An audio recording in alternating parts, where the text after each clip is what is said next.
si no quieren que Venezuela caiga en un baño de sangre, en una guerra civil fratricida, producto de los fascistas, garanticemos el más grande éxito. Tengo la certeza que si el 28 de julio salimos todos los que queremos el cambio a votar, la victoria será indetenible. Esto no puede ser visto como una elección más. Esto es un proceso mucho más profundo que ha unido a los venezolanos y derribando todas las barreras que durante años nos habían separado. Las elecciones presidenciales de este domingo en Venezuela se anticipan históricas. Podrían cambiar el rumbo del país por primera vez en más de 2 décadas. Y a pesar de la infinidad de obstáculos que le impuso el régimen a la campaña de la oposición, su candidato Edmundo González Urrutia tiene en nombre de la oposición, como nunca antes, posibilidades reales de sacar al chavismo del poder. Al lado del embajador González Urrutia está la líder indiscutible de los partidos opositores, María Corina Machado. Ella ha recorrido cada rincón del país para asegurar el triunfo de su candidato. Machado ha canalizado toda su energía a favor de Edmundo González Urrutia después de haber sido inhabilitada para ejercer cargos públicos por 15 años. Las encuestas dan a González Urrutia como ganador indiscutible por un amplísimo margen, mientras que el oficialismo dice que sus sondeos auguran una victoria para Maduro. Pero bueno, no es difícil imaginar a Maduro perdiendo estas elecciones después de un chavismo desgastado, luego de más de 25 años en el poder.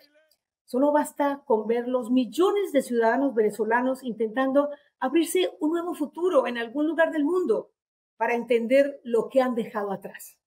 Un verdadero desgobierno encabezado por un Nicolás Maduro incompetente que ha destruido buena parte del aparato productivo del país, ha arruinado su economía, ha sumido a Venezuela en los peores niveles de pobreza, de inseguridad, de corrupción, de violaciones a los derechos humanos, sin contar que ha dejado a Venezuela aislada en el mundo y que ha emprendido una persecución contra innumerables medios de comunicación que han tenido que cerrar y también ha emprendido una represión implacable contra muchos de sus opositores. La incertidumbre y el nerviosismo crece ante una contienda en la que hay tanto, pero tanto en juego. En este programa no quiero ver solo lo que pasó, sino lo que podría pasar. ¿En qué pasó con lo que pasó? Quiero buscarle respuesta esencialmente a 3 preguntas. ¿El régimen de Nicolás Maduro puede robarse las elecciones? ¿Cuáles son sus artimañas y cómo evitarlo? Por eso he invitado a Andrés Caleca, el ex rector y también expresidente del Consejo Nacional Electoral, el organismo encargado de todo el proceso electoral en Venezuela. Pero antes de la entrevista, como todas las semanas, no se les olvide suscribirse a mi canal en YouTube, @PatriciaYaniotVideos. Le dan clic al botón de suscribirse en la parte baja de sus pantallas y listo. Si les gusta el contenido, me pueden ayudar a pasar la voz. Yo se los agradezco mucho de antemano. Comenzamos.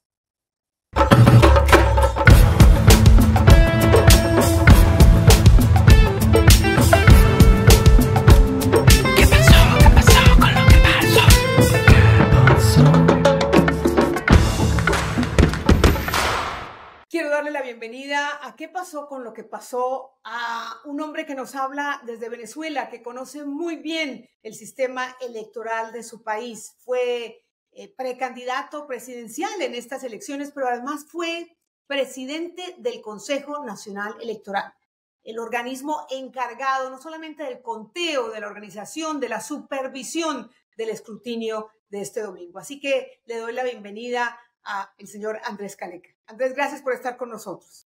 Gracias, Patricia. Un honor estar en tu programa. Gracias. Bienvenido, bienvenido. Bueno, antes de empezar a hablar de detalles, porque en este programa lo que estamos buscando es ver si en Venezuela, en la elección del domingo, se puede hacer fraude y si hay manera de evitarlo. Pero antes de entrar en materia, quisiera preguntarle cuál es el ambiente que se vive a horas de este comicio, este proceso electoral histórico. Sí, bueno, hay 2 palabras que caracterizan muy bien la situación venezolana en este momento. Una es entusiasmo.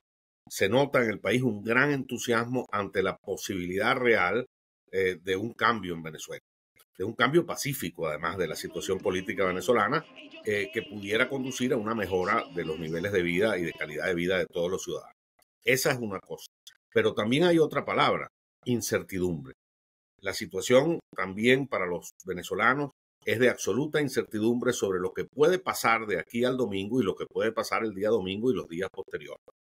Es la situación típica de una elección en un contexto autoritario, como el contexto en el cual se desarrolla esta elección en Venezuela. No es una elección normal.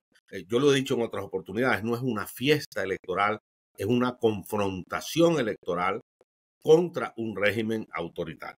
Y eso se refleja en el ánimo también de la gente, muy preocupada. El comercio, por ejemplo, es importante señalar ese detalle, porque siempre el comercio nos da, es un indicador de la situación de un país. El comercio está prácticamente detenido. Patricia, mira, los comerciantes se están quejando, pobrecitos, no venden nada, la gente no está comprando, no está yendo a los centros comerciales. Es una situación de incertidumbre, de temor frente a lo que pueda ser capaz de hacer el régimen de Maduro. Desde luego. Y esa incertidumbre me imagino que también tiene que ver con la falta de confianza en la transparencia del proceso electoral. Entonces, antes de empezar a hablar sobre lo que puede pasar a partir de que la gente emite su voto, ¿no? A partir de que empieza el escrutinio, yo quisiera que me comentara cuáles son las tácticas, que no son pocas, que ha empleado este régimen para torpedear la participación de la oposición, para torpedear también la participación del votante, para hacer las cosas más difíciles a otro candidato que busque desbancar a Nicolás Maduro de la presidencia. Bueno, imagínate, lo más protuberante es la propia actitud del jefe del Estado que aspira a la reelección. En días recientes amenazó al país con un baño de sangre si ellos perdían las elecciones. Imagínense cualquier ciudadano de un país democrático en el mundo, el presidente de la República en los medios de comunicación amenazando con un baño de sangre a la nación que preside, que se supone que debe proteger si pierde las elecciones. Bueno, ese es el contexto. Mira, un proceso electoral es, como la palabra lo indica, un proceso, es un largo proceso, no es solo el día de las elecciones. Es un proceso que comienza el día 1. Desde el día 1 de este proceso electoral, incluso antes, ya la inequidad del proceso, las irregularidades, las violaciones han estado presentes a lo largo de todo el lapso electoral venezolano, empezando por la propia designación de las autoridades del Consejo Nacional Electoral, hechas violando la Constitución de la República. La Constitución de Venezuela, vigente, establece que los integrantes, los miembros de la máxima autoridad electoral, del Consejo Nacional Electoral, deben ser ciudadanos independientes de toda parcialidad política. Pues bien, fueron designados 3 representantes que hacen mayoría del partido de gobierno y 2 representantes de la oposición venezolana. Todos violan la Constitución. Todos están violando la Constitución. Y los 3 representantes del gobierno dominan las decisiones. De hecho, recientemente se denunció uno de los rectores de oposición que ni siquiera el cuerpo se reunía regularmente como lo establece la ley, como lo obliga la ley. El proceso electoral además fue adelantado, Patricia. Mira, la transición de mando en Venezuela está prevista constitucionalmente para el 10 de enero del año 2025. Esta gente ha adelantado las elecciones para el 28 de julio. Imagínate que gane Edmundo González, que yo creo que va a ganar. Edmundo González es el candidato de la Fuerza Democrática venezolana. Bueno, vamos a tener una situación inédita en el país. Un presidente en funciones y un presidente electo por 6 meses. Pero no solo esa consideración, sino que el haber adelantado las elecciones condujo a que el cronograma electoral de actividades electorales, muchas de ellas cuyos lapsos están establecidos en la ley, se constriñera absolutamente. Mira, por ejemplo, el registro electoral venezolano ha dejado por fuera a 4,5 millones de venezolanos que están en el exterior, que tienen derecho a votar, que están inscritos en el registro electoral y que no pudieron actualizar sus datos porque al CNE sencillamente no le dio la gana de permitirlo. Pero esa misma situación tienen aproximadamente 2 millones de venezolanos que han migrado internamente, que hoy viven en localidades muy alejadas de donde estaban inscritos en el registro electoral y que tampoco pudieron inscribirse. 3 millones de nuevos electores se calcula que han cumplido 18 años para este proceso o para procesos anteriores y que tampoco pudieron inscribirse en el registro electoral. Ya allí empieza el proceso de inequidad electoral, de falta de transparencia electoral venezolana. Por si fuera poco, nuestra candidata, nosotros, la oposición venezolana, hizo un proceso electoral propio y amplio, abierto a todo el país, para elegir nuestro candidato. En ese proceso votaron 2,5 millones de venezolanos y elegimos con más del 90% de los votos a María Corina Machado como nuestra candidata. Yo fui candidato a ese proceso, tú lo señalaste, y perdí. Ganó María Corina Machado y la apoyamos inmediatamente. Esa es nuestra candidata. Ah, pues no. Inconstitucional e ilegalmente le impidieron a María Corina Machado ser la candidata. Intentamos sustituir esa candidatura por otra, por la doctora Corina Lloris, una académica extraordinaria en Venezuela, y el Consejo Nacional Electoral, sin explicación alguna, Patricia. Todavía no ha dicho por qué no la dejó inscribirse. Todavía no ha dicho por qué. Eso sienta un precedente terrible para el futuro. Imagínate mañana, el año próximo hay elecciones de gobernadores, alcaldes.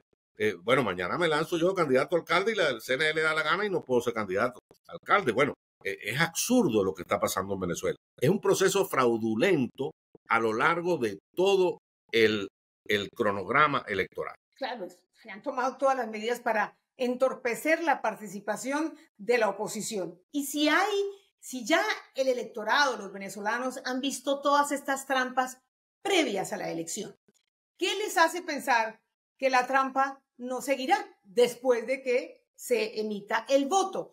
¿Cómo puede, si es que llegase a suceder, el régimen cometer un fraude y robarse, por decirlo así, unas elecciones? Eso es posible. Lo han hecho en el pasado. Quiero dar una explicación de cómo funciona el proceso electoral el día de la votación en Venezuela. En Venezuela, el sistema de votación, de escrutinio, de transmisión de datos y de totalización es un sistema automatizado, totalmente automatizado, no es un sistema manual. Se vota en una máquina con touchscreen. Esa máquina escruta los votos, es decir, los suma, los distribuye y emite un acta y transmite esa información a un centro nacional de totalización, en este caso, porque es una elección nacional, que emite a su vez un boletín final. Todo ese proceso es automatizado. Ese proceso es bastante sólido. En primer lugar, hay que aclarar, porque mucha gente se confunde, sobre todo en el exterior, que fue el chavismo quien implantó en Venezuela este sistema automatizado de votación. No es así. Ese sistema es anterior al chavismo. Usted estaba como presidente del Consejo Nacional Electoral cuando se implementó, me parece. Cuando comenzó con ese proceso, en el año 98, las primeras elecciones que se usaron. Es más, el sistema se decidió y por ley se decidió que las elecciones fueran automatizadas mucho antes, en el año 96, 97, cuando Chávez ni siquiera pensaba en participar en elecciones. Su política era el abstencionismo. Es decir, eso no tiene nada que ver con el chavismo.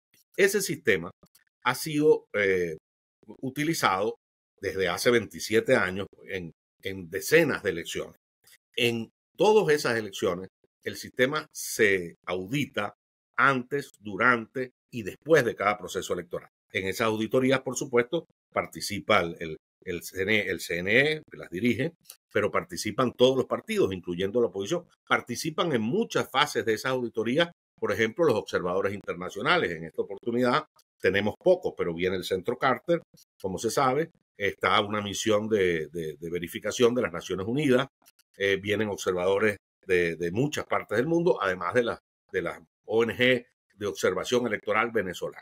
Bueno, nunca se ha demostrado, Patricia, que una máquina haya contado más votos de los que están en el resguardo de los tickets de votación. Nunca se ha demostrado que una máquina haya transmitido más o menos votos de los que efectivamente se votaron. Y de hecho, en estas elecciones para el día 28 está prevista una auditoría aleatoria del 51% de las mesas electorales que van a ser auditadas en presencia de todos manualmente para verificar que el resultado del acta de la máquina se corresponda con lo que efectivamente está en el resguardo de los tiquetes de votación. Esa auditoría, por supuesto, es después del voto, ¿no? Es cuando se cierran las mesas. Correcto. Después que cierran las mesas. Y la escogencia de las mesas electorales que van a ser auditadas será a eso de las 4 de la tarde del propio día 28. Es decir, en este momento no sabemos cuáles mesas serán auditadas. Es aleatorio también. Si el sistema automatizado es confiable, ¿dónde podría estar la trampa entonces? La trampa está en que sencillamente, bueno, hay varias subtrampitas, ¿no?, que pueden ocurrir, pero digamos, el fraude más importante, ¿dónde está? Y dónde ha ocurrido ya en Venezuela. Ha ocurrido en 2 ocasiones. En las elecciones del 2017, Maduro convocó, por cierto, inconstitucional y ilegalmente, una asamblea constituyente que al final no sirvió para nada, ni hizo una nueva constitución, ni modificó la existente, pero bueno, ese es otro tema. Convocó una elección. En esa elección, las máquinas transmitieron que solamente habían votado algo más de 2 millones de personas. Y la presidenta del Consejo Nacional Electoral en aquel momento anunció un boletín que nadie sabe de dónde lo sacó. Obviamente no fue el boletín de las salas de totalización automatizadas, donde decía que habían votado 8 millones de personas. Ese día, al día siguiente, pues, la compañía que manejaba la integración del proceso electoral, una compañía que se llamaba Smartmatic, que tuvo, por cierto, mucho renombre en las elecciones del año 2020 en los Estados Unidos, ¿no?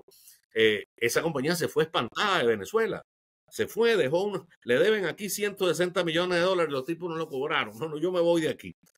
Y denunciaron, mira, que esa señora había inventado el resultado.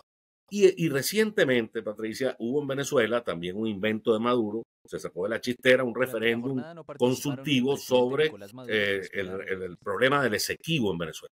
A ese referéndum no acudió nadie, y el señor Elvis Amoroso, que es quien está presidiendo otra vez el Consejo Electoral para estas elecciones, anunció que habían votado 10 millones de personas. Bueno, increíble, pues. Nadie vio gente en los centros de votación, 10 millones de personas suponían colas, etcétera, nada de eso. ¿Por qué fue posible ese fraude?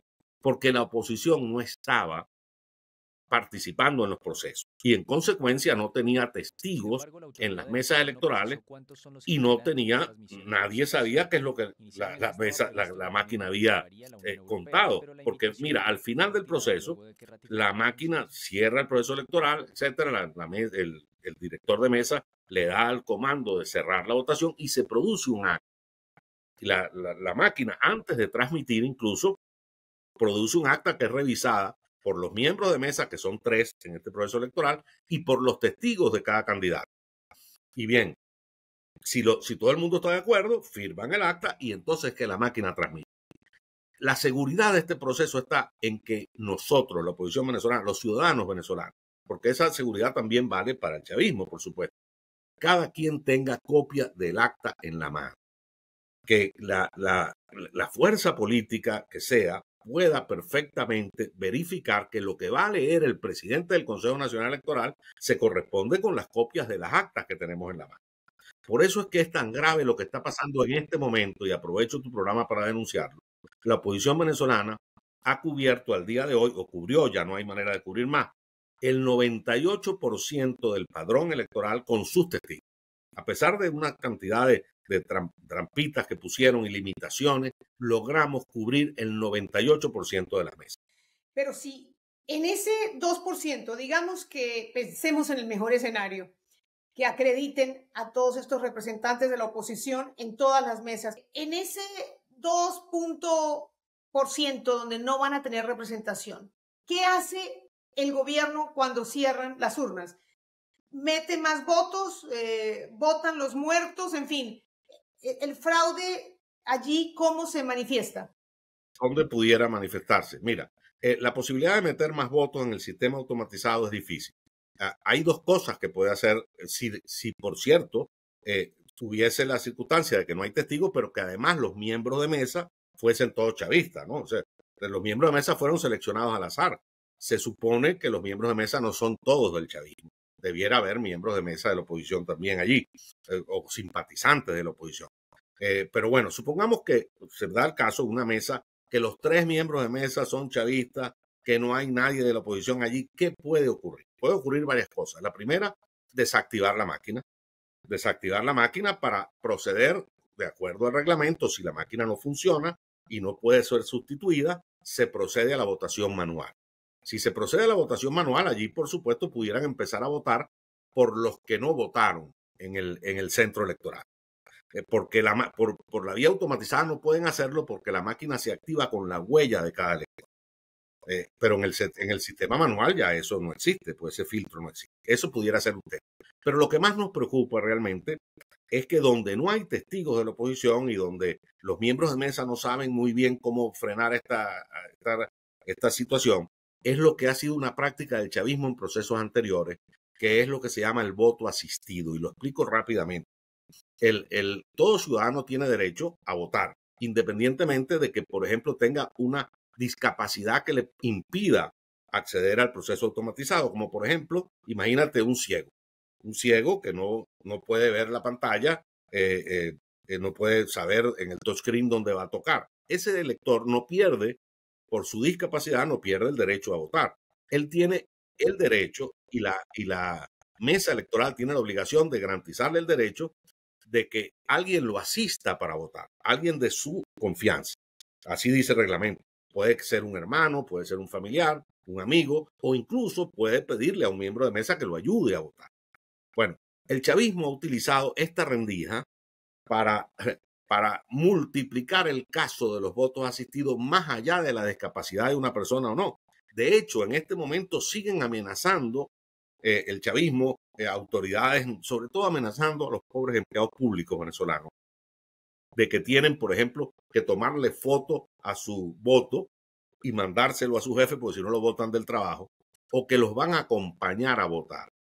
Mira, eso está prohibido.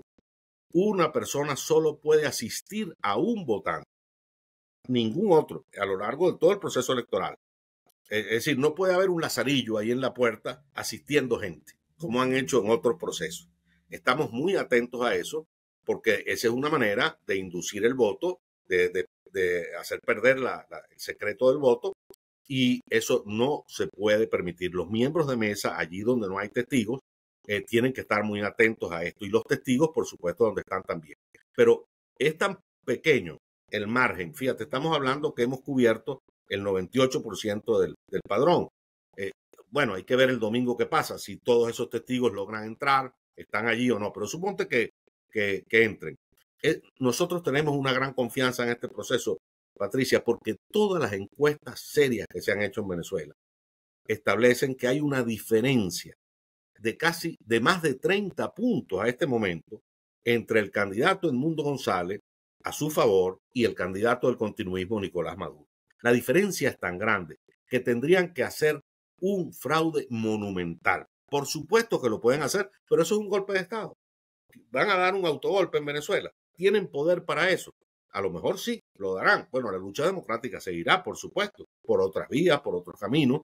Ahora eso está en manos del gobierno. La comunidad internacional está muy pendiente. El presidente Lula es muy significativo porque ha sido un aliado del régimen chavista a lo largo de estos 20 y pico de años del régimen chavista. El presidente Lula dio una declaración ayer o anteayer muy contundente sobre esto, porque se asustó con esa declaración que dio Maduro, que yo me referí de amenazar con un baño de sangre. De una guerra civil Lula dijo, fratricida, sí. Una cosa espantosa, ¿no? Lula dijo, no puede ser, señor Maduro. Si se pierden las elecciones, se pierden. Usted se va y regresa. El candidato que debe ganar las elecciones del domingo, Edmundo González, un hombre de talante democrático reconocido por todo el mundo, un diplomático de carrera de toda la vida, ha dicho infinidad de veces, le ha dado garantías al chavismo infinidad de veces, de que el triunfo de Edmundo González no significará retaliación ni venganza, ni la implantación de una dictadura de derecha en Venezuela. Lo que queremos es una transición hacia la democracia, más y mejor democracia en el país, donde el chavismo tiene cabida, por supuesto, y podrá seguir actuando políticamente en el país. Ahora, usted dice que va a ser difícil hacer un fraude porque la diferencia es tal, pero me acaba de decir que en elecciones anteriores han votado 2 millones y cuando anuncian los resultados supuestamente han votado 8 millones. O sea que es bueno pensar mal porque claro, cualquier cosa porque puede en esas pasar. elecciones no estaba la oposición. Claro, el secreto es que en esas elecciones no estaba la oposición. Esta vez vamos a estar.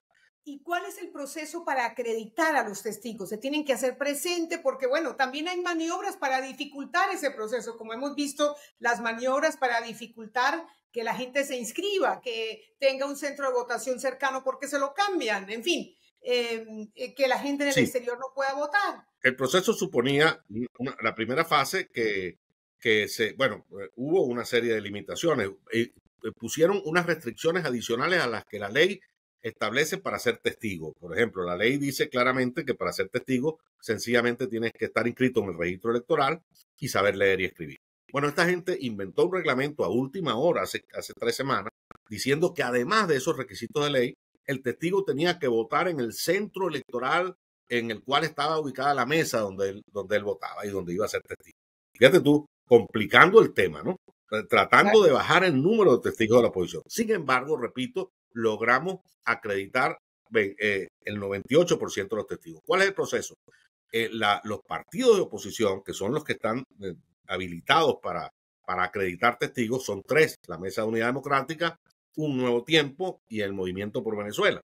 Esos 3 partidos acreditaron ante el Consejo Nacional Electoral ese número, o sea, 98.000 testigos, 90.000 y tantos testigos aproximadamente entre principales y suplentes.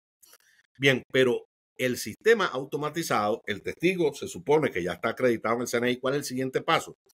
Ingresar al sistema de testigos del CNE con su nombre y su número de cédula y el sistema tiene que emitir una credencial de testigo que el testigo debe imprimir y llevarse el domingo para la mesa electoral para que las autoridades lo acepten como testigo. El proceso electoral permite, por cierto, que la verificación ciudadana, y la explico rápidamente, cuando cierra la mesa electoral, ya que se termina el último votante y comienza el proceso de escrutinio, los votantes de cada mesa electoral tenemos el derecho legal de presenciar el proceso de cierre de la mesa y de escrutinio y de transmisión de los resultados.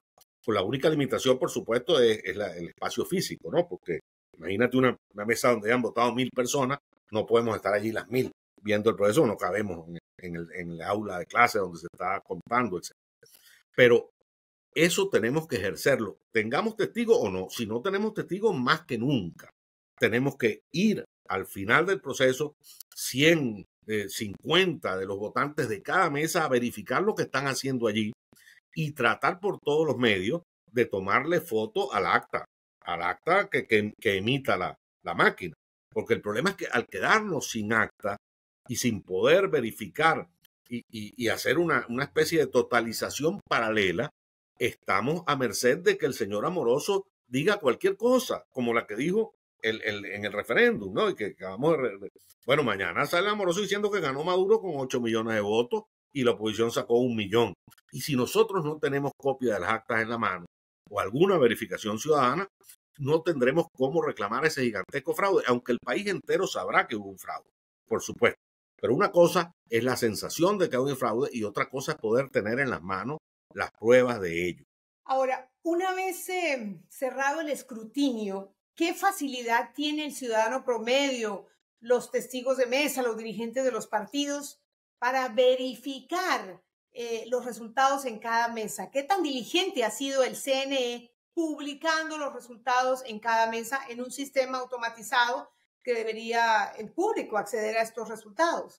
Bueno, lo primero es decir que el sistema permitiría, si el Consejo Nacional Electoral lo libera, que cualquier ciudadano en su celular pudiera ir viendo la transmisión de todas las mesas. Es decir, es un sistema automatizado que está encriptado, por supuesto, lo tiene encriptado. Si el CNE quisiera abrirlo a la verificación ciudadana, lo puede hacer y todos pudiéramos verlo en tiempo real. De hecho, en el año 99, Patricia, cuando yo era presidente del Consejo Nacional Electoral, no teníamos los avances tecnológicos que tenemos ahora. No teníamos teléfonos inteligentes, por ejemplo. Estábamos en la época del BlackBerry. Nosotros teníamos una pantalla gigante abajo en el CNE, en el Consejo Nacional Electoral, donde estaba un set de prensa, y esa pantalla gigante estaba abierta al sistema y todos los periodistas la veían en tiempo real, lo mismo que estábamos viendo nosotros. Hoy eso pudiera verlo cualquier ciudadano en su laptop o en su teléfono celular. El Consejo Nacional Electoral en los últimos procesos electorales no ha publicado esos resultados. Fíjate tú las características del proceso en Venezuela. Nosotros en los últimos, desde el año 2015 para acá, no sabemos cómo han votado las mesas electorales, a pesar de que la ley obliga al Consejo Electoral a publicar esos resultados. Por eso es tan importante para nosotros un testigo por mesa, porque la única prueba que vamos a tener es la que tenga nuestro testigo que salga de allí con el acta en la mano. Fíjate qué debilidad o qué inequidad de este proceso electoral. Yo digo que esto es una pelea de boxeo donde uno de los boxeadores, que es la oposición venezolana, va con una mano agarrada, el otro contendor va con las dos manos, pero además le han puesto una manopla en la mano derecha y el árbitro no dice nada. Eso es lo que está pasando en Venezuela.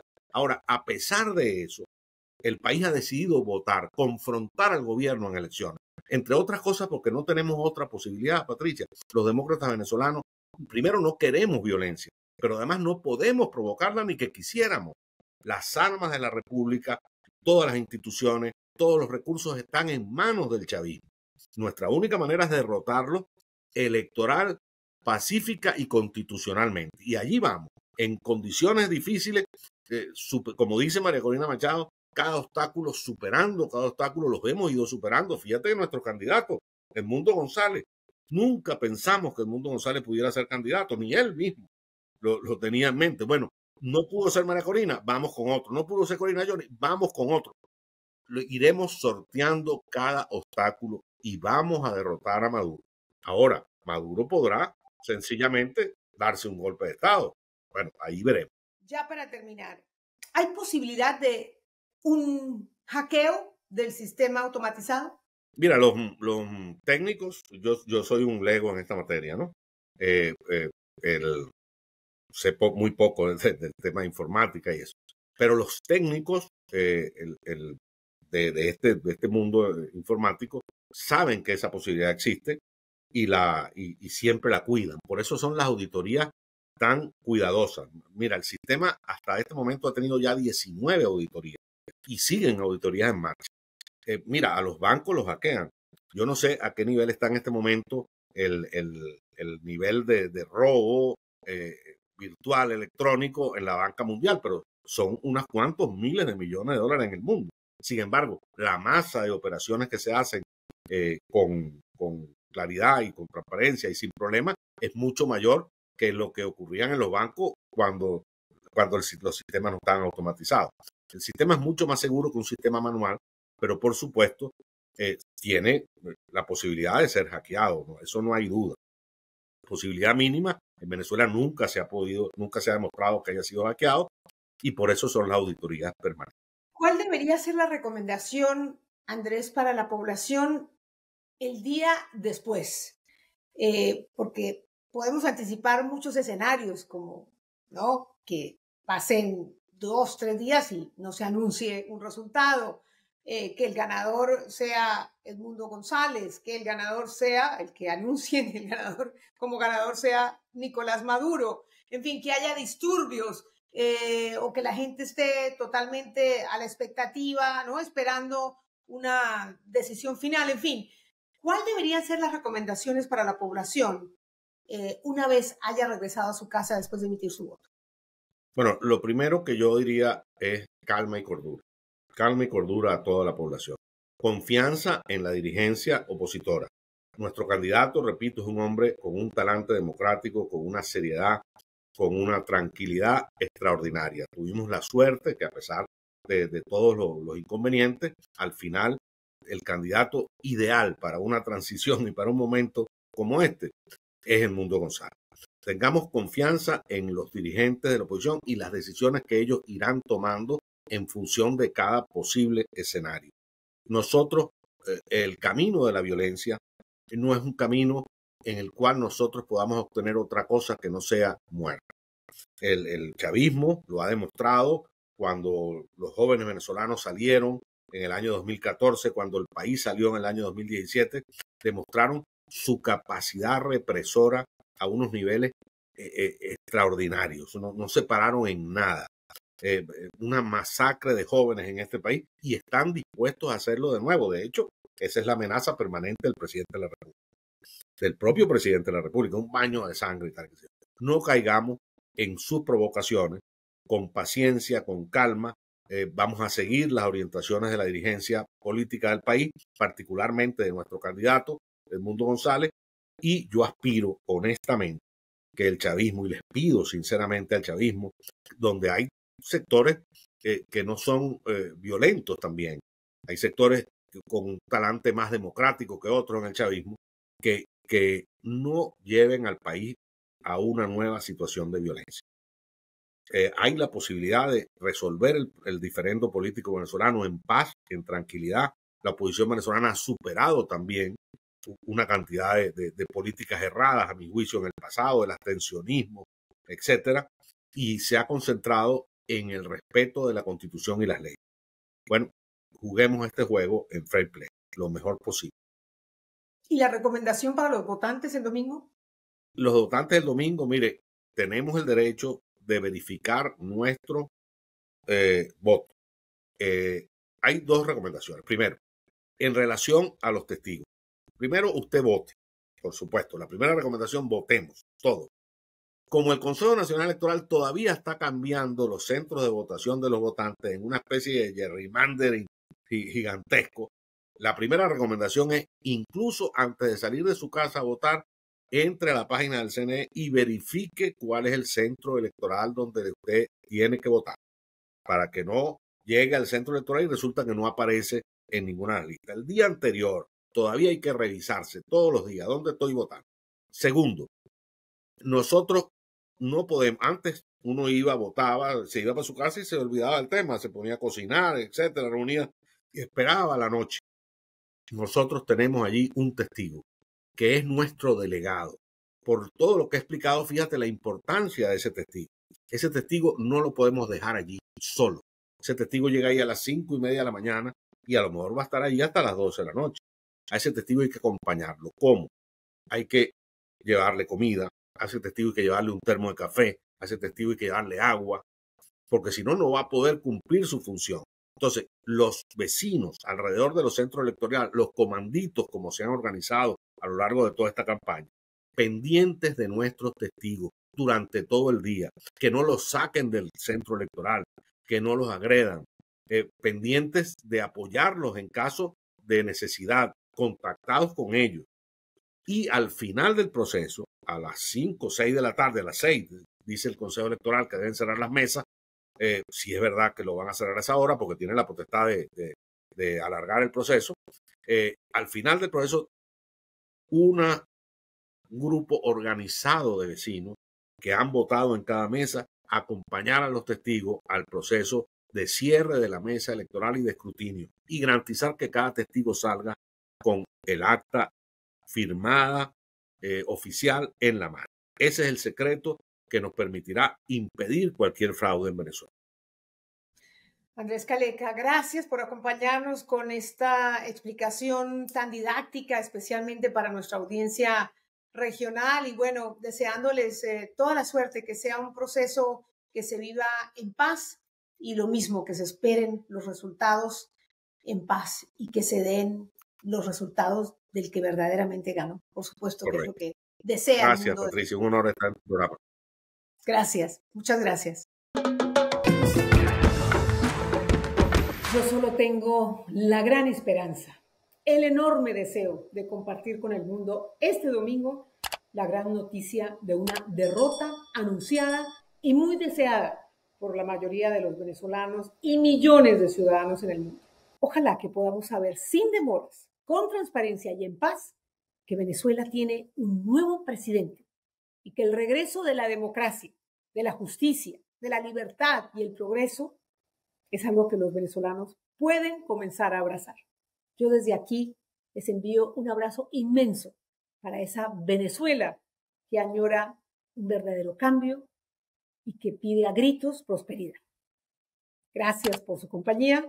No se les olvide suscribirse a mi canal en YouTube, Patricia Yaniot Videos. Los espero la próxima semana.